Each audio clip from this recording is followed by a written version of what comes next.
Je pense que Tiwanaku, ou Tiahuanaco, comme on l'appelle également, est l'un des sites les plus déconcertants de notre planète. D'une certaine manière, on pourrait dire que c'est la version moderne des pyramides de Giza. C'est un endroit plein de questions, plus que des certitudes. Même les noms donnés à leur structure sont complètement arbitraires, car nous ne comprenons toujours pas qui était leur constructeur ou ce qui a motivé son travail. La découverte des restes archéologiques de Tiwanaku et Pumapunku, situés près du lac Titicaca, dans les hauts plateaux boliviens, représente l'une des énigmes les plus fascinantes de l'archéologie. Les empreintes humaines sont indubitables dans cet endroit, célèbre pour leurs blocs de pierre monumentaux et sculptés incroyablement détaillés. Il a d'abord été mentionné par les chroniqueurs espagnols au XVIe siècle, bien que son étude systématique n'ait pas commencé avant la fin du XIXe siècle. Comment a-t-il été possible pour une civilisation ancienne de réaliser une technologie aussi précise et avancée? Et quelles autres constructions, potentiellement plus anciennes que nous ne le supposons, pourraient être cachées à l'œil nu? L'ampleur et la précision des travaux de pierre observés dans ces sites suggèrent l'utilisation de méthodes et d'outils qui, en théorie, ne devraient pas exister à ce moment-là. L'inconnu persiste. Comment ces blocs géants ont-ils été sculptés si la perfection? Et comment ont-ils été transportés sur de longues distances sans la technologie moderne que nous connaissons aujourd'hui? Certains ont pensé que les anciens ont reçu l'aide des êtres d'autres mondes. Personnellement, je ne partage pas cette idée, mais je reconnais que le mystère demeure. La première histoire détaillée sur Tiwanaku nous a été laissée par le chroniqueur espagnol Pedro Cieza de León, qui en 1549, lors de ses voyages à travers les Andes, a décrit les ruines dans sa chronique du Pérou, mettant en évidence les constructions en pierre et réfléchissant aux origines d'une telle avance. Plus tard, au XIXe siècle, l'archéologue français Ephraim Georges Skier a effectué certaines des premières recherches scientifiques de l'endroit. Son travail Pérou, Incidents de voyage et d'exploration au pays des Incas, publié en 1877, a capturé l'attention internationale et ravivé l'intérêt pour les mystères de Tiwanaku. Au fil du temps, des études architecturales et des théories sur le but de Tiwanaku et Pumapunku ont été essentielles pour approfondir la connaissance de ces ruines énigmatiques, ainsi que la civilisation qui les a construites.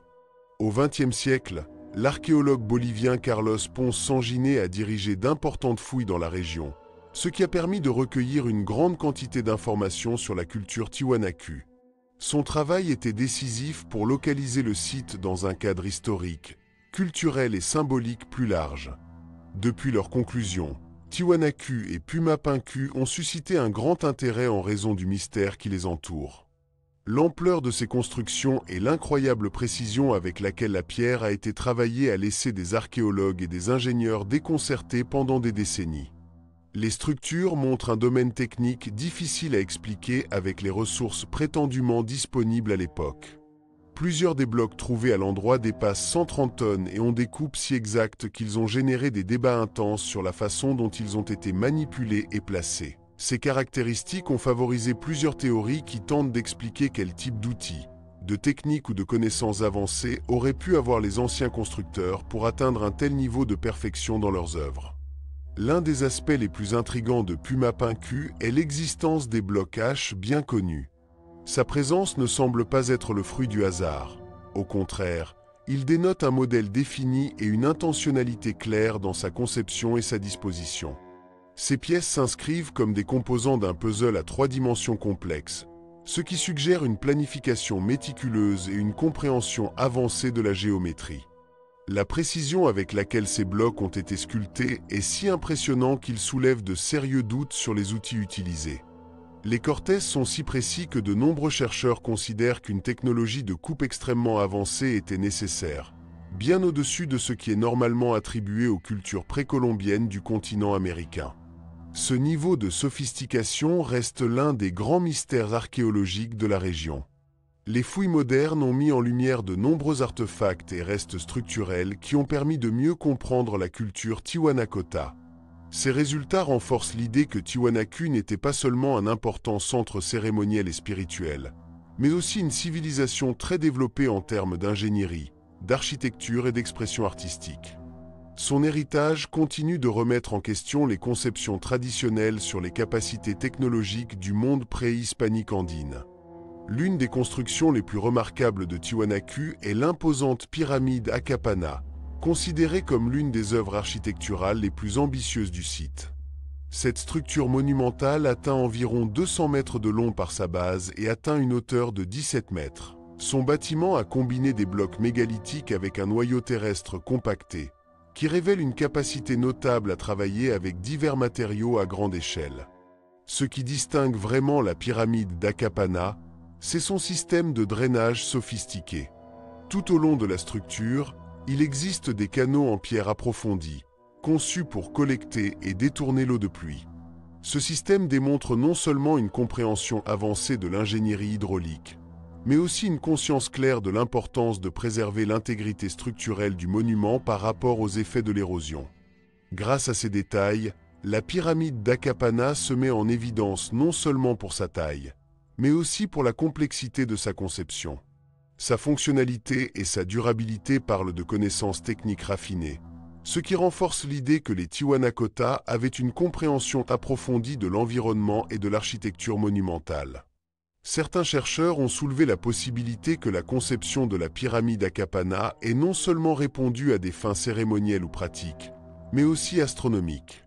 Selon cette hypothèse, certains éléments de sa structure seraient alignés sur des événements célestes spécifiques, tels que les solstices ou les équinoxes, ce qui suggère une connaissance avancée du ciel par ses constructeurs. Cette idée devient de la force en considérant que les civilisations anciennes ont souvent intégré l'observation astronomique dans leurs bâtiments les plus importants. Il est logique de supposer que les Tiwanakota ont également pris en compte à la fois la disposition de la Terre et le mouvement des étoiles lors de la planification de la pyramide.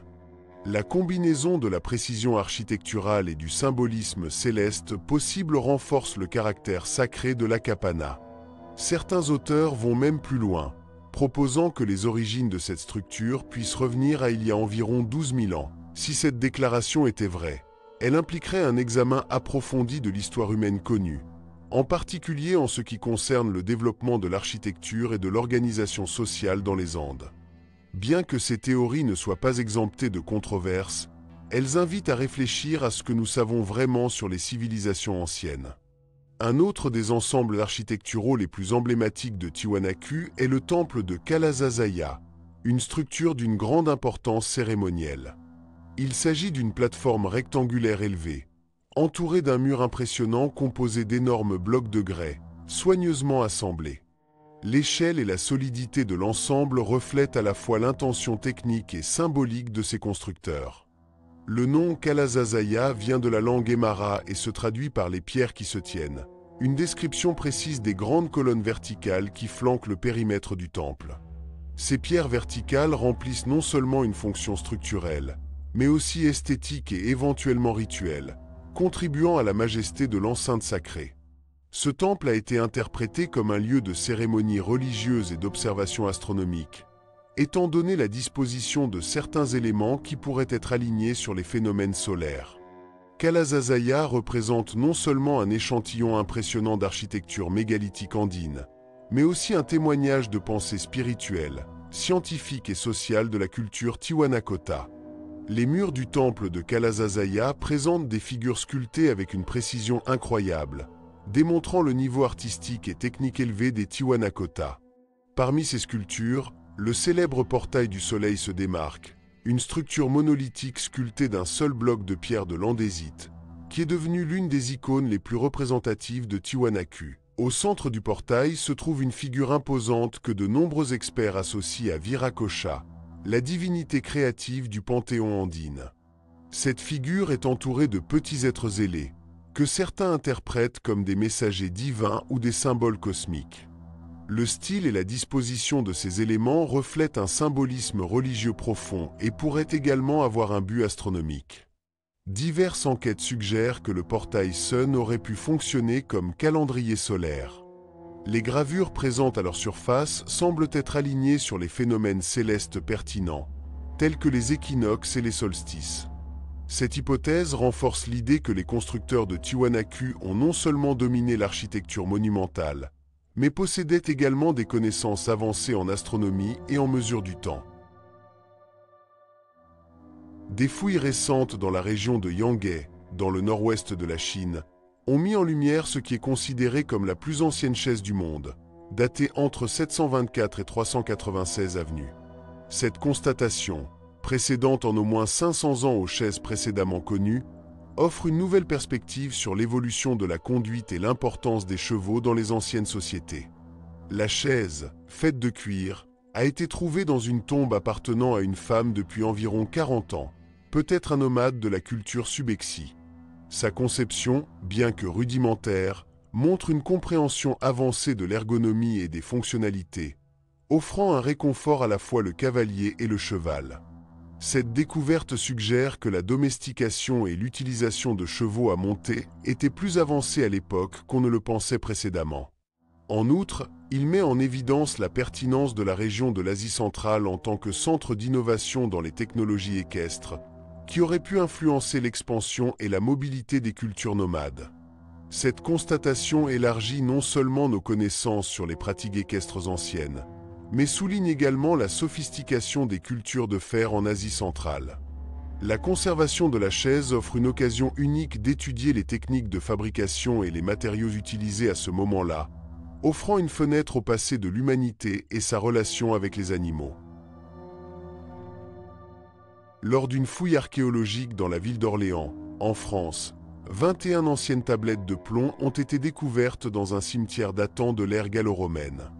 L'un d'eux, particulièrement notable, a été trouvé dans une tombe du IIe siècle et contenait un texte rare écrit dans la langue de Gala, une langue celtique qui a continué à être utilisée pendant longtemps après la conquête romaine. Très peu d'exemples écrits de cette langue nous ont atteints, donc la constatation a une valeur exceptionnelle. Ce type de comprimé, connu dans l'Antiquité sous le nom de défiction, a été utilisé dans diverses régions du monde gréco-roman dans le cadre d'expressions rituelles ou de demandes symboliques. Ils étaient généralement écrits sur des feuilles de plomb, un matériau facile à travailler et durable. La pièce trouvée a été soigneusement roulée et placée à côté du défunt. Afin de le lire sans l'endommager, des techniques de conservation avancées et des images numériques spéciales ont été appliquées qui ont révélé l'écriture à peine visible. Le texte, une combinaison de mots en gaule, latin et grec, est analysé par des experts dans les anciennes langues, qui ont déjà commencé à traduire certains fragments. Bien que le sens complet soit toujours à l'étude, les premières analyses indiquent qu'elle contient une liste de noms propres, peut-être les personnes mentionnées dans un contexte symbolique ou rituel. La constatation élargit non seulement les connaissances sur la langue du Gala, mais offre également une fenêtre unique sur la pensée et les pratiques culturelles des communautés de la Gaule romaine.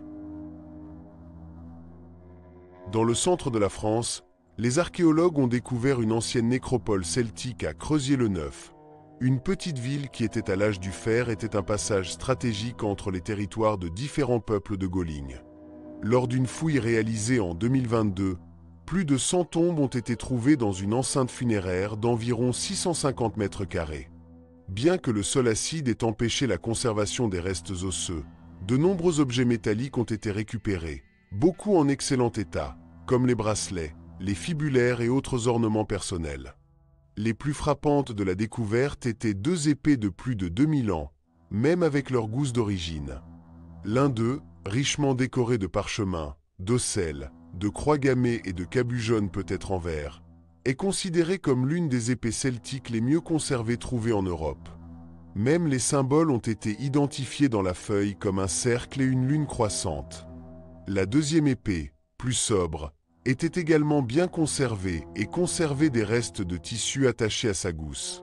Ces objets se distinguent non seulement de leur qualité technique et esthétique, mais aussi de ce qu'ils révèlent sur les personnes qui les possédaient.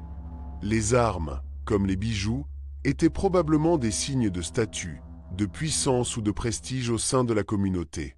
Son inclusion dans les tombes suggère qu'ils avaient une valeur symbolique qui a transcendé leur fonction pratique. Peut-être qu'ils représentaient une protection dans l'autre vie ou ont marqué le rôle social du défunt. De plus, la constatation aide à mieux comprendre les croyances, les hiérarchies sociales et les pratiques funéraires des Celtes de l'âge du fer.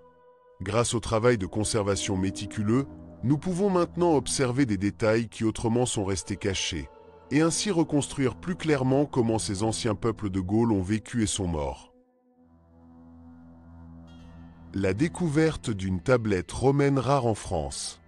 En janvier 2023, un groupe d'archéologues en France a fouillé de vieux puits et des latrines lorsqu'il a trouvé une tablette en bois romaine avec des inscriptions encore visibles grâce aux restes d'eau salée. Cette constatation était la plus importante parmi d'autres objets tels que le bois, le cuir, la céramique et les restes biologiques. Tous datent de la période entre le 1er et le 3e siècle après JC. Il est rare que les pièces en bois soient maintenues si longtemps enterrées, mais dans ce cas, la forte humidité du sol a permis sa préservation, peut-être liée à la présence de latrines. Malheureusement, l'inscription est très fanée et ne peut actuellement pas être lue. Cependant, comme il s'agit d'une découverte récente, il pourrait être possible de le déchiffrer à l'avenir avec des techniques de codage modernes. Une équipe de chercheurs, dirigée par l'archéologue Ivan Prache, a découvert un site archéologique impressionnant dans la réserve écologique de Banco, au sud de Campeche, au Mexique. Cet endroit, appelé Cotu, qui signifie « colonne de pierre » dans le yucatécan maya, contient de nombreuses colonnes en pierre cylindrique. La conclusion fait partie du projet élargissant le panorama archéologique des basses terres du centre maya, approuvé par l'Institut national d'anthropologie et d'histoire. L'objectif du projet est d'explorer un vaste territoire de 3000 km² de jungle peu connu de l'archéologie. La recherche se concentre sur le nord-ouest de la municipalité de Calakmul, où des images aériennes suggéraient la présence de restes archéologiques. En mars 2023, un scan laser a été réalisé qui a révélé de nombreuses structures préhispaniques, puis confirmées sur le terrain. L'une des surprises a été le noyau monumental d'Autun, qui couvre plus de 50 hectares et possède de grands bâtiments, y compris les pyramides de plus de 15 mètres de haut. On pense qu'Autun était un centre régional important pendant la période classique.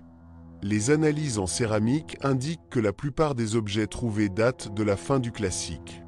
Le site est situé à proximité d'autres endroits mayas importants et dispose de 3 carrés entourés de bâtiments, en plus d'un jeu de balles. Une route a également été identifiée qui relie différentes zones du complexe, mettant en évidence une acropole rectangulaire à 80 mètres et 10 mètres de haut. Au cours du terminal classique, Autun a connu des changements importants, tels que l'émergence d'adorants dans les patios qui pourraient refléter les transformations de la société de l'époque. Les chercheurs prévoient de continuer à explorer Cotu et leur environnement avec des fouilles et une analyse des matériaux. Ce projet cherche non seulement à mieux comprendre l'histoire maya, mais aussi à promouvoir le tourisme culturel et la conservation du patrimoine dans la réserve écologique de Banco. Au cœur de la péninsule du Yucatan, au Mexique, se trouve Oxquintoc, une vieille ville maya qui a révélé un nouveau trésor du passé. Les archéologues de l'Institut national d'anthropologie et d'histoire ont découvert une statue de calcaire naturel, représentant une figure humaine sans tête. Cette sculpture, environ 1 mètre avec 65 cm de haut, a été soigneusement sculptée il y a des siècles et a été étonnamment bien conservée. Les experts pensent que la figure pourrait représenter un caractère important au sein de la culture maya, éventuellement lié aux rituels symboliques ou cérémoniels. Elle a été surnommée Yamk par l'équipe de recherche, et sa forme énigmatique a suscité un grand intérêt parmi les chercheurs. Oxquintoc était un centre urbain pertinent parmi les périodes préclassiques et post-classiques. Au fil du temps, des systèmes architecturaux complexes, une écriture hiéroglyphique et une iconographie sophistiquée ont été développés. La découverte de cette statue nous permet d'en savoir plus sur les représentations sociales et religieuses de l'époque et ajoute une pièce de plus au puzzle de l'histoire maya. Bien qu'Oxquintoc ait été abandonné vers 1500, les raisons de son déclin ne sont pas encore connues, ce qui en fait un endroit plein de questions sans réponse et de possibilités de recherche. Dans le nord de la bande de Gaza, les archéologues ont découvert une découverte surprenante. Un ancien sarcophage de l'ère romaine, complètement en plomb, qui est resté enterré pendant plus de 2000 ans. La conclusion s'est produite dans un cimetière romain qui a été accidentellement trouvé lors de la construction d'un projet de logement financé par l'Égypte. Depuis lors, Le site a fait l'objet de recherches archéologiques intenses, dirigées par des experts locaux et internationaux. Jusqu'à présent, environ 90 tombes, individuelles et collectives, ont été identifiées, démontrant l'importance du lieu comme un espace funéraire pendant l'Antiquité. Le sarcophage, qui n'a pas encore été ouvert, appartiendrait à une figure élevée. Il a été soigneusement stocké dans une boîte en bois pour la protection et devrait être examiné en détail par un spécialiste des anciens métaux dans les prochains mois.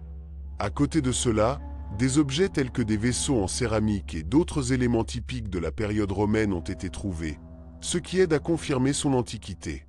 Cette découverte est non seulement importante en raison de l'objet lui-même, mais parce qu'il renforce la pertinence historique de Gaza comme point clé dans les routes commerciales méditerranéennes, reliant les civilisations telles que les Égyptiens, les Grecs, les Romains et plus tard, les croisés.